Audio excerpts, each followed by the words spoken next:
Hello, good morning guys. So, nandito po tayo sa kusina. So, magluto po tayo ng breakfast. So, ngayon guys, try ko to siya luto kung mayroon pa talaga siya ng cheese sa loob. Hotdog siya guys. 4 cheese pork sausage. Boss.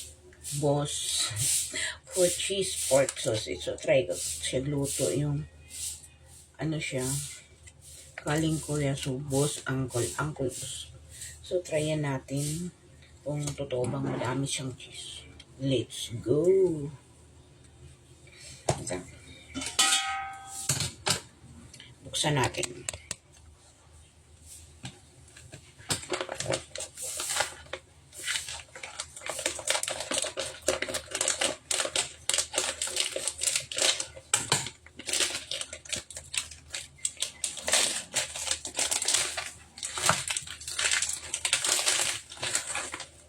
Ito po yung itsura niya, guys. Try natin kung madami ba siyang cheese.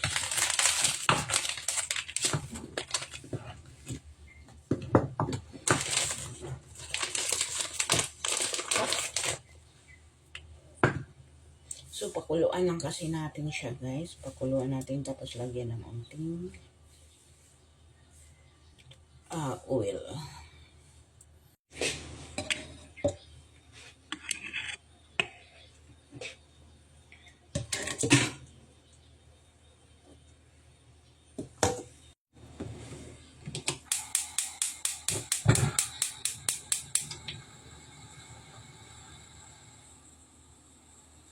Yun. So, ano pala siya? Yung how to, cooking tips.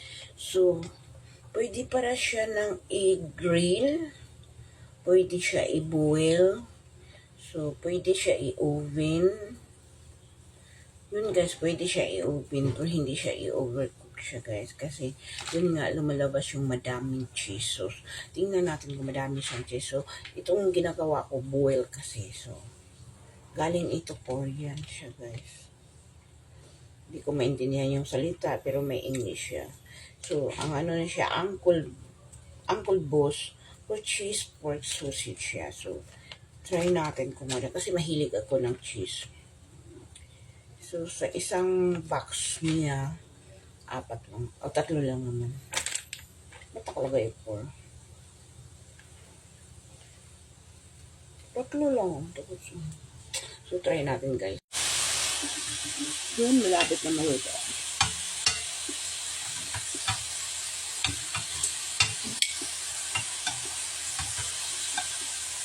Ay, nag-crack na.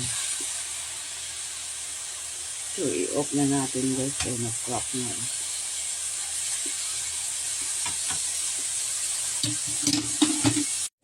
So, ngayon guys, naluto na. So, tingnan natin kung may cheese talaga.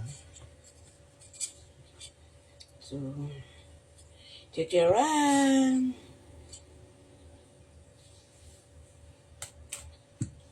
Ah! Yeah!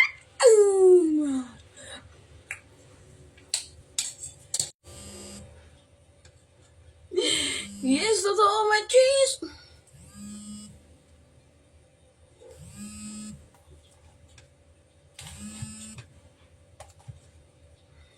Yes, guys!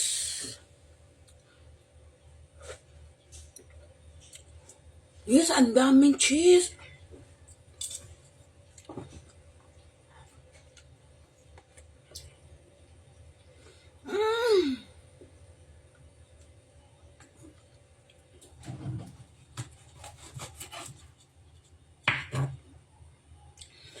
Yes, totoo talaga, madaming cheese, guys. So, ditrayan ko talaga siya.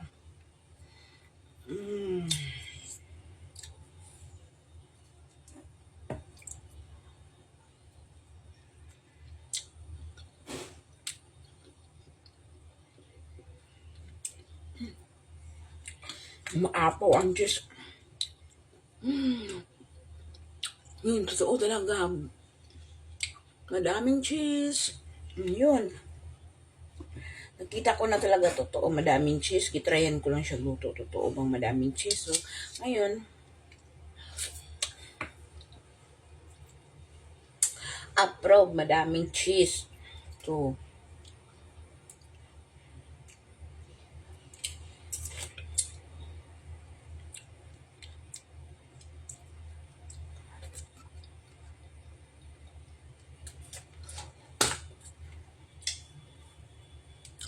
cheese lang kasi gusto ko dito.